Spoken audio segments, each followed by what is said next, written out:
Senang sekali kita hari ini bertemu kembali dan saya percaya dimanapun kita berada, Tuhan omnipresent. Tuhan hadir dimanapun kita berada. Amin. Jika Tuhan hadir, maka dia juga maha menyertai, maha memberikan kepada kita apa yang kita perlukan dalam kehidupan ini. Dan mari kita akan lihat bersama-sama di dalam firman Tuhan hari ini, terambil dari Lukas pasal yang pertama. Bapak Ibu Saudara bisa baca di rumah dengan keluarga ayat 46 sampai 56. Di situ kita bisa lihat judulnya tentang nyanyian pujian syukur ya, atau pujian syukur dari seorang wanita yang bernama Maria.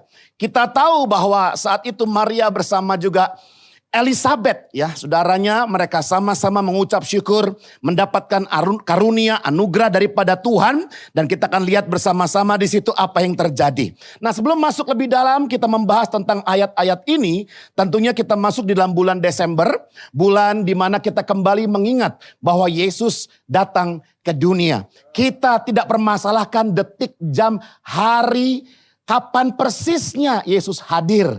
Karena itu tidak esensi. Tetapi yang menjadi esensi adalah bahwa dia benar-benar datang ke dunia buat kita. Amin. Nah, sebelum kita mulai, saya akan memberikan sebuah pendahuluan. Yang pertama, bahwa ada perbedaan besar antara menghormati dengan menyembah. Karena kita akan bicara seorang sosok hari ini, yaitu Maria. Kita juga pernah membahas dari Petrus, dari Paulus, dari Yakobus, dari Barnabas. Banyak pahlawan-pahlawan iman yang Tuhan pakai di Alkitab untuk mengajar kita kebenaran. Ya, karena Tuhan telah memilih mereka untuk menuliskan kebenaran. Tuhan telah mewahyukan ya kebenaran itu kepada mereka untuk kemudian kita jadikan, kita lihat sebagai firman Tuhan. Namun hari ini konteksnya dengan ucapan syukur Maria, maka kita bisa menghormati Maria seperti kita menghormati orang tua kita, tetapi kita tidak pernah menyembah Maria atau menyembah orang tua kita. Ya, kenapa? Karena ini adalah sebuah kisah di mana Tuhan memilih Maria untuk melahirkan Yesus lewat rahimnya. Ya, seringkali Lukas 1 ayat 28 sering dijadikan acuan ya, bahwa katanya Maria itu suci, tanpa dosa.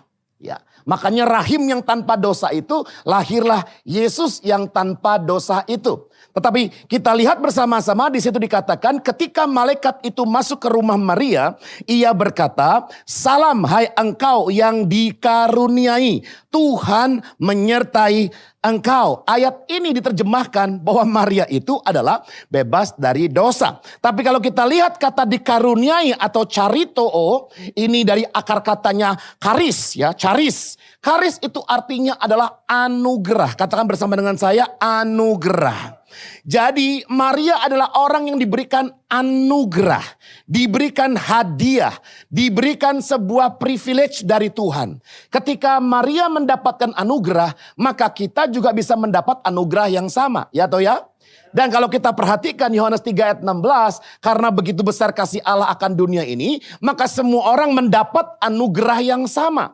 Barang siapa yang mau dipakai Tuhan, puji Tuhan, Maria mau dipakai Tuhan. Ya, barang siapa yang mau menerima dia sebagai Tuhan dan juru selamat, dia mendapatkan anugerah. Bapak Ibu Saudara dimanapun Anda berada, juga bagi Bapak Ibu yang ada hari ini di rumah masing-masing dimanapun kau berada, kalau engkau membutuhkan anugerah yang mana bisa membuat kita dihapuskan dosanya, kita diselamatkan dari hukuman dosa yaitu neraka api yang kekal, datang kepada Yesus. Hari ini datang kepada dia, terimalah dia sebagai Tuhan Juru Selamatmu. Kenapa? Karena dialah yang sanggup mengatakan di bawah kolong langit ini tidak ada nama lain yang kepadanya kita diselamatkan. Hanya nama Yesus. Kita berikan tepuk tangan bagi Tuhan Yesus Kristus. Amin. Nah, mari kita bisa lihat di situ. Ini adalah sebuah anugerah. Bahkan kalau kita membaca nanti di ayat 28 Lukas pasal yang pertama ini, Maria berkata bahwa Yesus itu, Tuhan itu juru selamatku. Ketika Maria berkata ia adalah juru selamatku, itu menunjukkan bahwa dia adalah orang berdosa. Karena orang yang tidak berdosa tidak butuh juru selamat, ya toh ya? Ya toh ya? Tapi karena dia mengakui dia adalah juru selamatku, berarti dia adalah orang berdosa juga. Kalau yang bersangkutan sudah mengakui dia orang berdosa, apa hak kita yang bukan orang itu? Justru kita menyatakan bahwa dia tidak berdosa, ya. Dan bahkan dikatakan ayat 38 kalau Bapak Ibu Saudara nanti baca lagi, Maria mengakui bahwa ia adalah hamba Allah. Saya adalah hamba Allah, dan kata hamba bahasa Yunaninya doule. Doule yang artinya budak perempuan. Ya. Bayangkan Bapak Ibu Saudara, ya, dia menyakui dirinya budak perempuan atau hanya hamba. Nah Bapak Ibu Saudara, oleh karena itu hari ini kita sudah luruskan bahwa jika anugerah datang kepada Maria, maka anugerah yang sama bisa datang dalam kehidupan kita. Tidak selalu semua kita harus mengandung Yesus, saudara. Tetapi anugerah berbicara lebih besar bahwa Mesias datang lewat kehidupan kita. Dan bukankah hari ini Tuhan mau supaya Kristus ditunjukkan lewat kehidupan kita? Betul Bapak Ibu? Ya, kita jadi terang, kita jadi garam. Sehingga Yesus dipertontonkan, ditunjukkan kepada dunia lewat kehidupan kita semua. Itulah anugerah yang Tuhan berikan kepada kita. Nah mari di akhir tahun ini di bulan Desember, kita minggu depan akan merayakan Natal bersama-sama secara hybrid Bapak Ibu. Ya, tanggal 11 Desember jam 5 sore silahkan masuk standby dari setengah 5 sudah boleh. Yang di hybrid nanti ada di Zoom juga. Dan di situ kita akan merayakan tentang kasih Kristus. Maka tema Natal kita tahun ini adalah, beritahu sebelahnya, Celebrate His Love. Beritahu sebelahnya katakan, Celebrate His Love. Dan sebelum kita Natalan minggu depan, mari kita celebrate His love hari ini. Lukas 1 ayat 46-47 kita baca bersama-sama. 2, 3. Lalu kata Maria, jiwaku memuliakan Tuhan dan hatiku bergembira karena Allah juru selamatku. Bapak Ibu Saudara perhatikan baik-baik. Maria berkata, jiwaku memuliakan Tuhan. Ya, megaluno itu bahasa Yunaninya. Memuliakan Tuhan itu artinya apa Bapak Ibu? Itu salah satu artinya adalah celebrate. Kalau kita merayakan Natal, kita merayakan ulang tahun, merayakan pernikahan, heboh gak Bapak Ibu? Supaya heboh kadang-kadang gak punya duit, ngutang juga gak apa-apa lah. Bahwa setelahnya baru kita bayar. Ya, jangan begitu ya Bapak Ibu ya. Tapi perhatikan baik-baik, demi sebuah perayaan mewahnya luar biasa. Saudara, nanti kita akan lihat apakah Maria celebrate itu karena dia dapat uang banyak. Apakah Maria celebrate karena dia menambah propertinya. Apakah Maria celebrate karena dia menjadi orang yang kaya raya. Apakah itu? Ya. Ternyata yang Maria nanti kita akan bahas bersama-sama. Dia merayakan apa yang dia rayakan. Dia merayakan kasih Tuhan kepada dia. Amin. Bahkan hatinya bergembira. Atau kalau kita bisa lihat nanti artinya sangat amat senang sekali. Bapak Saudara, apakah hari ini di penghujung tahun kita merayakan kasih Tuhan? Ya, yang merayakan kasih Tuhan angkat tangan tinggi-tinggi. Kita katakan, haleluya. Ada atau belum ada uang tetap merayakan. Amin. Sembuh atau belum sembuh tetap merayakan. Amin Bapak Ibu Saudara. Sesuatunya belum seperti yang kita inginkan hari ini tetap merayakan. Ya, bahkan kemarin kita baru dibohongi orang lain tetap merayakan karena bergembira. Memuliakan Tuhan, memuji bersyukur kepada Tuhan. Itu tidak boleh didasari hanya karena kita mendapat sesuatu dari Tuhan, berkat-berkat jasmani itu, bukan.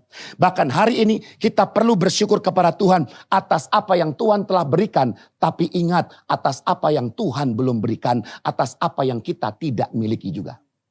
Amin. Amin. Tetapi Tuhan memberikan apa yang benar-benar dibutuhkan oleh manusia, yaitu anugerahnya lewat kasihnya. Nah Bapak Ibu Saudara, mari kita lihat sebagai manusia biasa yang sama dengan orang percaya lainnya. Ya, Maria sama seperti kita. Lukas 1 ayat 48-50 menjelaskan alasan mengapa Maria menyampaikan nyanyian pujian syukurnya kepada Tuhan. Dan saya berharap hari ini nanti kita ketika Natalan di rumah masing-masing, kita merayakan, kita memuliakan nama Tuhan, kita mensyukuri, kita memuji Tuhan sebagai keluarga karena alasan ini. Inilah alasan mengapa Maria bersuka cita, Maria memuliakan Tuhan. Mari kita lihat, alasan yang pertama adalah di ayat 48. Firman Tuhan berkata, sebab ia, kita baca bersama-sama 2-3. Sebab ia, stop dulu ya. Kata sebab berarti penghubung dari kalimat yang sebelumnya. Maka dikatakan mengapa Maria bersyukur dan mengapa kita perlu bersyukur juga hari ini. 2-3. Sebab ia telah memperhatikan kerendahan hambanya. Sesungguhnya mulai dari sekarang segala keturunan akan menyebut aku berbahagia. Apakah hanya Maria yang boleh berbahagia? Coba tanya sebelahnya, kamu berbahagia nggak hari ini? Amin. Tapi belum lunas angsuran. Berbahagia. Amin. Tapi masih ada masalah persoalan berbahagia. Berbahagia karena kebahagiaan kita tidak dinilai dari hal-hal yang jasmani. Tetapi karena anugerah Tuhan buat kita. Kita kaya dalam anugerahnya. Amin. Nah artinya yang pertama kita perlu bersyukur. Nyanyikan pujian syukur kita di penghujung tahun ini. Karena apa? Karena kita merayakan perhatiannya atas kehidupan kita. Dikatakan di situ bahwa Tuhan telah memperhatikan. Dan kata memperhatikan, epiblepo, dari akar kata blepo, itu artinya memandang kepada atau menjaga. Jadi kalau saya melihat saudara, saya melihat Pastor Herbert, saya melihat, oke, selesai. Saya melihat, oke, selesai. Bro Januar saya lihat, oke, di belakang juga saya lihat, itu berbeda dengan memperhatikan. Kalau memperhatikan berarti saya dengan niat. Katakan bersama saya, ada niat. Ada niat. Saya melihat layang-layang putus, saya melihat. Tapi saya memperhatikan layang-layang putus. Artinya sampai dia putus, sampai dia jatuh ke tanah, saya lihat terus. Itu namanya memperhatikan. Jadi dia Allah Israel tidak pernah tertidur, itu benar. Dia selalu memperhatikan kita. Amin. Ini hal yang sama bagi kita yang masih suka berdosa hari ini. Kebiasaan-kebiasaan buruk, menyakiti orang. Bisnis yang gak benar. Ya, berbuat hal-hal yang buruk. Ya. Maka perhatikan baik-baik, Tuhan juga memperhatikan. Dan Maria sedang berkata, terima kasih Tuhan engkau menjaga aku, engkau memperhatikan kepada aku. Ya. Dan apa yang Tuhan perhatikan ternyata Tuhan memperhatikan kerendahan. Tapenosis ya, kalau tape kita tahu ya. Ya, singkong yang dijadikan makanan gitu. Tapi ini tapenosis itu artinya keadaan sederhana. Bahkan keadaan yang memalukan, yang terhina. Bapak Ibu Saudara perhatikan baik-baik. Maria bukan orang kaya. Maria bukan orang hebat. Maria bahkan diceritakan firman Tuhan memberikan apa? Persembahan ke rumah Allah. Itu persembahannya bukan domba yang gemuk. Bukan kambing yang gemuk, bukan. Tetapi burung merpati. Kenapa? Itu menunjukkan strata sosialnya, statusnya. Dia orang miskin. Dia orang susah. Bapak Ibu Saudara hari ini ketika engkau berkata Tuhan. Memang kalau orang kaya yang memperhatikan banyak. Memang kalau orang sukses yang memperhatikan banyak melihat kepada mereka. Memang kalau artis-artis yang memperhatikan banyak. Tapi Pak Anta, saya siapa yang memperhatikan saya Pak? Bahkan saya punya istri saja gak memperhatikan saya Pak. Ya, saya punya anak malah memperhatikan orang tua lain Pak, tetangga. Saya nggak pernah diperhatikan. Bapak Ibu Saudara dengar baik-baik. Ya itu urusan lain. Itu perlu ada pertobatan juga ya. Kenapa keluarganya seperti itu. Tapi yang jelas adalah apa? Ketika kita hari ini mengalami tidak ada yang memperhatikan kita. Dia Tuhan yang selalu memperhatikan kita. Itu yang harus kita rayakan. Amin. Walaupun kita keadaannya memalukan. Bukan orang hebat ya. Memalukan ini bukan karena berdosa Bapak Ibu. Memalukan ini karena apa Bapak Ibu? Karena nanti kita lihat ya. Orang belum menikah kok udah punya anak kan. Belum menikah kok hamil. Ini kan keadaan yang kurang baik. Yang tidak baik di zaman sekarang pun masih tidak baik Bapak Ibu. Tetapi dia bersyukur. Dia bergembira. Karena Tuhan memperhatikan dia. Mazmur 136 ayat 23. Mari kita lihat sejenak ayat referensi ini. Oke, bisa dikeluarkan. Firman Tuhan berkata, mari kita baca 2-3. Dia yang mengingat kita dalam kerendahan kita. Bahwasanya untuk selama-lamanya kasih setianya. Bapak Ibu Saudara bergandengan tangan dengan keluargamu nanti. Ketika kita berdoa, ketika kita mesbah keluarga. Rayakan bahwa walaupun keadaannya sulit, Tuhan memperhatikan kita. Amin. Tuhan menyertai kita. Tuhan memperhatikan. Dan dapat memakai seorang hina sekalipun. Untuk melayani dia. Jangan kecil hati. Siapapun kita di hadapan Tuhan, kita hamba Tuhan. Kita anak Tuhan. Kita murid Tuhan. Maka saya pribadi tidak akan mengkompromikan standar kebenaran Alkitab. Siapapun yang saya hadapi, kenapa Bapak Ibu Saudara? Karena kita bertanggung jawab kepada Tuhan, bukan kepada manusia. Maka kadang-kadang heran ya, ada orang-orang kecewa dengan manusia, lalu meninggalkan gereja Bapak Ibu. Kalau kita kecewa dengan manusia, ya jangan tinggalkan gereja. Kecewanya dengan manusia yang ditinggalkan Yesus, kan lucu Bapak Ibu. Kecuali ibadahnya memang mencari manusia. Nah ketika Anda mencari manusia lalu kecewa, ya kan nggak baca Alkitab. Mengandalkan orang akan terkutuk. Ya. Terkutuk itu perbuatan karena ulah sendiri, maka dia membuat dirinya menjadi dikutuk. Terkutuklah orang yang mengandalkan manusia. Halo? Maka kita perlu belajar betul-betul. Dalam kehidupan ini kita hanya melihat kepada Kristus. Kepada kebenaran firman Tuhan. Kita semua sama di mata Tuhan, hamba Tuhan. Pertanyaannya hari ini, apakah Anda juga memandang kepada Tuhan yang memandang kepada kita? Jangan-jangan kita selalu nagih Tuhan. Tolong perhatikan saya, tapi kita gak pernah perhatikan firman-Nya. Kita minta Tuhan perhatikan saya, tapi firman-Nya berkata A, kita lakukan Z. Bapak saudara, kita minta Tuhan perhatikan kita. Tapi ketika kita ditantang untuk melakukan sesuatu kebenaran yang itu mungkin melukai atau menyakiti daging kita, ego dan segalanya, kita gak mau lakukan. Bapak Ibu Saudara, apakah kita memperhatikan kepada Tuhan? Apakah kita memandang kepada kebenaran Tuhan? Ini pertanyaan kita. Sedikit cerita, saya belum tahu juga nanti sambungnya di mana Bapak Ibu ya. Tapi yang menarik adalah ada pekerja, apa bahasanya itu? Tenaga kerja ya, tenaga kerja yang bekerja sebagai asisten rumah tangga di Singapura. Orang Filipin, seorang wanita dan namanya sampai sekarang tidak diketahui Bapak Ibu ya. Saya cari namanya gak ketahuan juga. Karena apa? Karena berpotensi nanti orang ini bisa dirampok kalau dikasih tahu namanya. Kenapa? Karena wanita ini mendapatkan warisan dari bosnya. Ya, bosnya meninggal, mendapat warisan 6 juta Sing dollar. Berarti kalau uang sekarang 60 miliar kira-kira. Betul ya Pak Reski ya? Langsung betul ya. 60 miliar. Bayangkan mau kerja apa 60 miliar. Lalu saya baca artikelnya. Apa yang membuat dia mendapatkan itu? Ternyata sederhana. Sang bos belum meninggal. Dia berkata bahwa saya punya anak, saya punya keluarga, semuanya tidak ada yang memperhatikan saya. Tetapi ini orang katanya betul-betul memperhatikan saya. Saya tidak berkata bahwa ketika kita memperhatikan Tuhan, Tuhan kasih kita uang itu namanya transaksional. Ya atau ya? Jangan terjebak dalam hal yang seperti ini. Tapi kita bisa lihat di sini bahwa apa? Ketika manusia saja merasa diperhatikan, dia membalas loh perhatiannya kepada orang yang memperhatikan dia. Halo?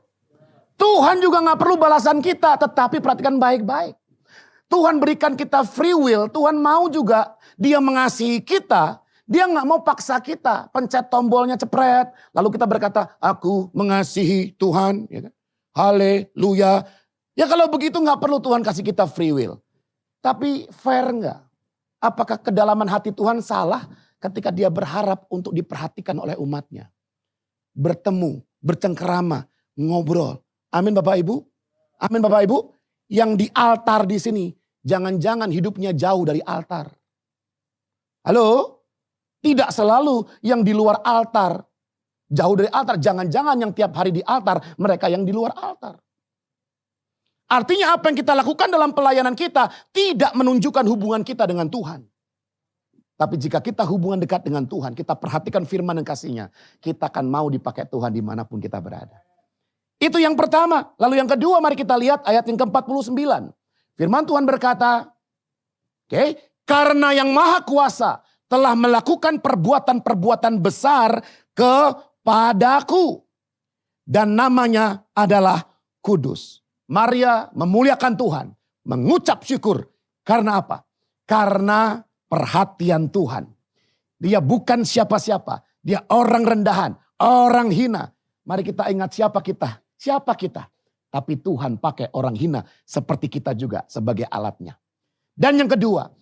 Maria mengucap syukur dan kita harus mengucap syukur. Karena perbuatan Tuhan. Tuhan memilih Maria untuk kehormatan ini. Meskipun ia orang rendah, orang miskin, tak dikenal sama. Seperti ketika Tuhan memilih Gideon. Mari kita lihat Hakim-Hakim pasal 6 ayat 15. Hakim-Hakim pasal 6 ayat 15. Firman Tuhan berkata, tetapi jawab Gideon kepada malaikat itu, "Ah Tuhan, dengan apakah akan kuselamatkan orang Israel? Ketahuilah, kaumku adalah yang paling kecil di antara suku Manasye. Dan aku pun seorang yang paling muda di antara kaum keluargaku." Ada dua kenyataan. Kaumnya paling kecil, orangnya paling kecil di keluarganya. Di kaumnya dia paling kecil, di keluarga kaum paling kecil dia paling muda. Bapak Ibu, mari perhatikan baik-baik. Dipakai Tuhan, itu tidak perlu kita hebat, luar biasa, hebat, dahsyat. Ya, S1, S2, S3, S5, S10, gak perlu. Ya, memang kita perlu belajar firman Tuhan supaya kita lebih mengerti, oke. Tapi ketika kita sudah lulus belajar firman Tuhan, bukan berarti kita layak dipakai Tuhan. Kita layak dipakai Tuhan karena darah Yesus setumpah buat kita. Amin. Jadi kalau kita perhatikan di sini Bapak Ibu Saudara, mengapa disebut perbuatan-perbuatan yang besar? Nah, saya mau kita masuk di konteksnya. Mengapa Maria berkata perbuatannya itu besar atas saya? Karena seorang perawan mengandung itu perbuatan besar. Ya atau ya? Ayat 34. Ya nanti Bapak Ibu Saudara bisa baca atau baca sekarang. Lukas 1 ayat 34. Seorang perawan mengandung itu adalah perbuatan yang besar. Lukas 1 ayat 34. Ya, apakah ada? Oke, saya akan bacakan ya. Ayat 34 dikatakan firman Tuhan seperti ini. Kata Maria kepada malaikat itu, bagaimana hal itu mungkin terjadi? Karena aku belum bersuami. Bagaimana mungkin? Common sense. Halo, bagaimana mungkin saya bisa kenyang kalau saya nggak makan? Kan common sense. Bagaimana mungkin Elizabeth yang dikenal dan terbukti mandul. Dan umurnya sudah tua, double kemustahilan. Pak, saya punya double kemustahilan Pak. Begitu buka juga Elizabeth. Elizabeth sudah mandul, sudah tua. Tapi dia melahirkan Yohanes Pembaptis. Elizabeth mengandung duluan, 6 bulan setelahnya Maria mengandung. Maka Yesus dan Yohanes Pembaptis umurnya beda 6 bulan. Mereka sama-sama merayakan dan celebrate. Dan kalau kita pelajari, gak ada urusan harta benda di situ. Gak ada urusan properti di situ, ya atau ya. Semuanya adalah merayakan kasih Tuhan. Anugerah Tuhan di dalam kehidupan mereka dan juga dalam kehidupan kita. Bukan hanya itu, yang kedua kita bisa lihat di situ, perbuatan yang besar bukan hanya seorang perawan mengandung, tapi ada penggenapan nubuatan. Yesaya 7 ayat 14, mari kita baca. Yesaya pasal 7, supaya saya terbukti benar ya, ayat 14. Kita baca 2, 3. Sebab itu Tuhan sendirilah yang akan memberikan kepadamu suatu pertanda. Sesungguhnya seorang perempuan muda mengandung dan akan melahirkan seorang anak laki-laki. Dan ia akan menamakan dia Immanuel. Di usia belasan tahun Maria dipilih. Masih muda, belum menikah, mengandung, perbuatan ajaib. Yang kedua, dia menggenapi nubuatan Tuhan. Perbuatan ajaib yang ketiga adalah apa? Karena dia melahirkan Mesias. Ajaib. Ajaib. Sadarkan Anda, kita dipakai Tuhan. Sehingga apa? Keluarga kita yang jauh daripada Tuhan akhirnya terima Yesus semuanya. Perbuatan ajaib Tuhan lakukan bagi kita. Kita yang berdoa, ya, kita yang sungguh-sungguh berusaha untuk Tuhan, pakai aku Tuhan. Tiba-tiba ada orang-orang diberkati lewat berkat yang kita salurkan bagi mereka. Amin. Itu dipakai Tuhan. Ini perbuatan yang dahsyat. Bapak Saudara, kita lihat ayat 32 dan ayat 33. Ayat 32 dan ayat 33 dikatakan begini. Lukas pasal 1 ya. Ia akan menjadi besar, disebut anak Allah Maha Tinggi. Dan Tuhan Allah akan mengaruniakan kepadanya tahta Daud bapa leluhurnya. Dan ia akan menjadi raja atas kaum keturunan Yakub sampai selama-lamanya. Dan kerajaannya tidak akan berkesudahan. Ayat 31 ya, kita kurang satu ayat. Engkau akan mengandung, melahirkan anak laki-laki, namai dia Yesus.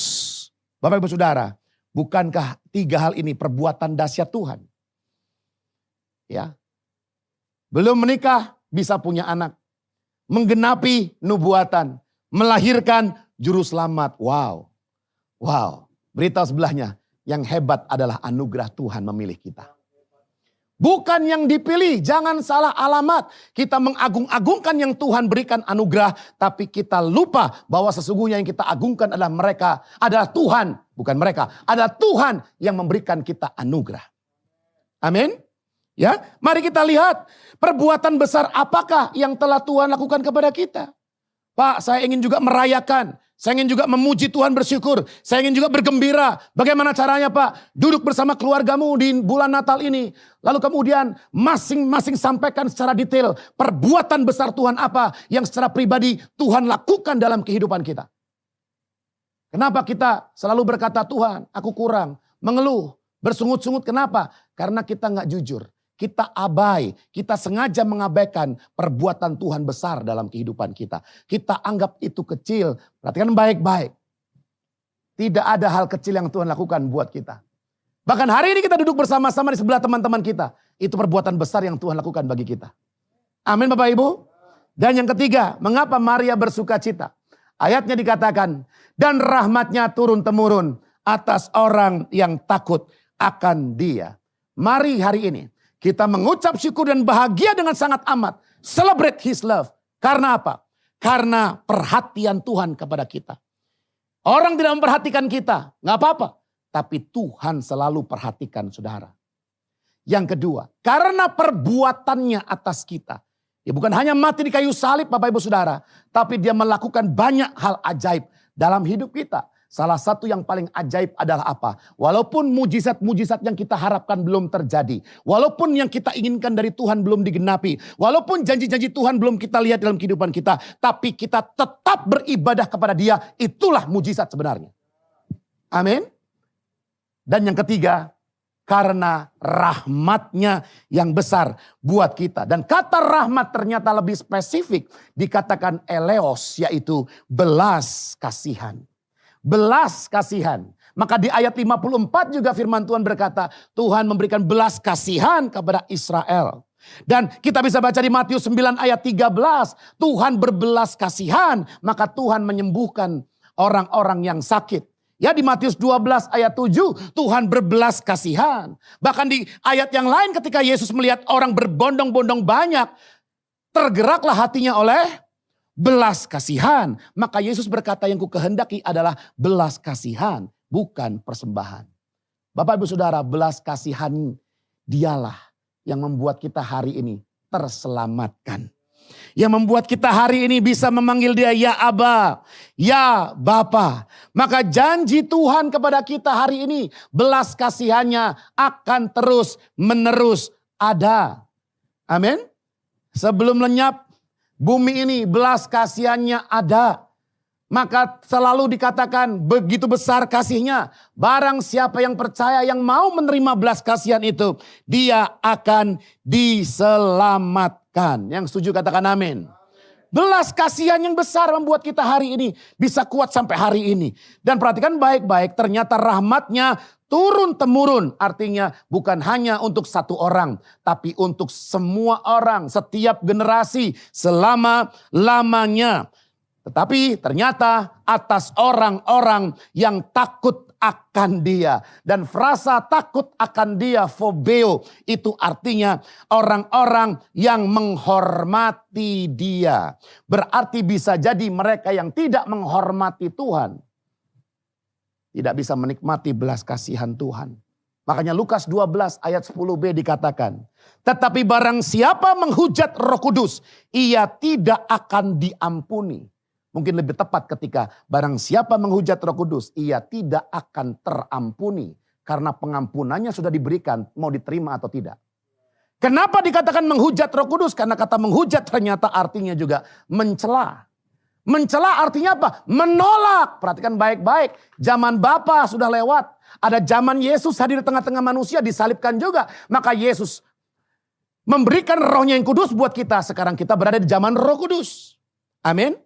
Halo, maka kita gak perlu bahas tabernakel lagi. Secara fisik, secara konsep, filosofis silakan. Tetapi kita gak punya lagi tempat-tempat karena Allah tidak bernaung di dalam tempat-tempat buatan tangan manusia. Roh Kudus ada dalam hati kita dan kitalah bait kepunyaan Allah. Ya atau ya? Kitalah kemah Daud itu saat ini. Roh Kudus bersemayam Dan bukan di hari-hari tertentu, setiap saat. Maka Bapak Ibu Saudara perhatikan baik-baik. Kalau di zaman Roh Kudus orang masih mencela, menolak dia, maka dia tidak akan terampuni. Oh bukan Tuhan kemudian ya udah, gue matiin lu. Bukan begitu, kita yang menolak. Beritahu sebelahnya, menghujat artinya menolak dia. Ya. Hujatan tolakan terhadap Yesus diampuni, kenapa? Buktinya dia mati di salib. Tapi ketika sekarang sudah di zaman Roh Kudus kita masih menolak karunia anugerah itu. Maka pengampunannya tidak bisa kita terima. Apakah Bapak Ibu Saudara sadar akan belas kasihan yang selalu dia berikan kepada kita? Mari kita sadari. Hari ini kita kuat bukan karena kekuatan kita. Tapi karena belas kasihan. Saya tutup dengan sebuah cerita Bapak Ibu Saudara. Silakan berdiri bersama-sama. Singkat saja. Saya bisa pemain musik maju ke depan. Saya cari namanya dan saya nggak ketemu Bapak Ibu Saudara. Saya menemukan cerita ini di LinkedIn. Ya. Seorang ibu, pasangan suami istri 11 tahun tidak bisa mendapatkan anak. Berapa tahun Bapak Ibu? 11 tahun. Ya, 11 tahun. Dan akhirnya mendapat mujizat mendapatkan seorang anak. Tetapi karena ada kelainan darah dari sang ibu. Maka ketika proses kelahiran pun dokter berkata kepada keluarganya dan kepada istrinya yang saat itu hanya dikasih apa itu yang biar nggak berasa? Dibius ya. Dibius hanya sebagian ya, seperti beberapa yang sudah melahirkan pasti tahu. Ya, karena istri saya ketika melahirkan sesar pun dia masih bisa toleh-toleh begitu kan. Nah Bapak Ibu Saudara ditanya sama dokternya. Ini pilihannya ada dua Bu. Anaknya kita selamatkan dan ibu tidak. Atau ibu kita selamatkan dan anaknya tidak. Bapak Ibu Saudara saya cermati bacaan itu pelan-pelan. Saya baca itu. Dan sang ibu memutuskan selamatkan anak saya. Dan ketika anak itu lahir, ibunya sudah tidak ada. Dan sang dokter yang menolong operasi pun, dia menangis karena keputusan itu. Bapak Ibu Saudara hari ini, apapun kehidupan yang kita alami, jangan pernah kesulitan-kesulitan hidup kita meniadakan belas kasihan Tuhan atas hidup kita. Halo, kegagalan-kegagalan hidup. Kita lalu kemudian menggagalkan atau meniadakan belas kasihan Tuhan atas hidup kita. Karena sesungguhnya dosa kita lah yang ditanggungnya. Karena sesungguhnya kejahatan kita lah yang ditimpakan kepada dia. Bukan dia salah Bapak Ibu Saudara. Alkitab jelas dia tidak berdosa. Mari hari ini kita pulang dari ibadah ini. Celebrate kasihnya. Bahwa perhatiannya buat kita sempurna. Perbuatannya ajaib bagi kita. Dan rahmatnya itu melimpah atas kita. Belas kasihannya sehingga kita hari ini bisa menyembah dia.